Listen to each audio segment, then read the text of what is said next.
அது ரெண்டு வரலாம். பாவம் பிள்ளைங்க, பாவம் அவங்க அம்மா 2 தடவை அபாசனம் ஆகிட்டு இப்போ தான் குட்டி போட்டான். பாலே இல்லை அவங்க. டெய்லி பால் வாங்கி கொடுக்க வேண்டியதாகுது. என்ன தான் நம்ம பால் கொடுத்தாலும் அந்த தாய்ப்பால் போல் வருமா?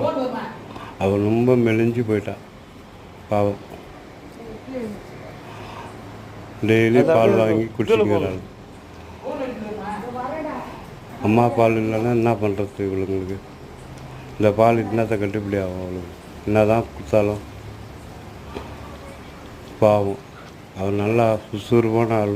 குட்டி போட்டதுனால அந்த தேன் ரொம்ப அலசி போயிட்டான். இப்போ டெய்லி பால் வாங்கி கொடுத்துது. இல்லைன்னா அது குழந்தைங்கன்னா ஆகும். ரொம்ப சுறுசுறுப்பாக இருக்காளுங்க. ஆனால் எது வச்சாலும் சாப்பிட்றாளுங்க. என்ன பால் கொடுத்தனாலும் குடிச்சிடறாளுங்க. அழகானவங்க, ரொம்ப சுட்டியாக இருக்காளுங்க.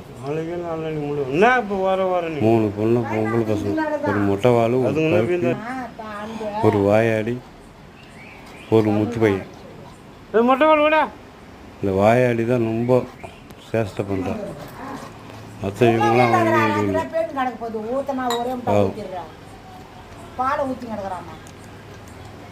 அம்மா நல்லா பார்த்துப்பா. அவள் உடம்பு இன்னும் வீக் ஆகி போச்சு. இப்போ கண்டுக்க மாட்டேன்றான். மொட்டைவாள் தான் ஏமாந்து போனவோ. இவங்களாம் குடிச்சு மிச்சம்தான் அவளுக்கு கிடைக்குது. மொட்டைவாளுக்கு செல்ல குட்டிங்க. நன்றி, வணக்கம்.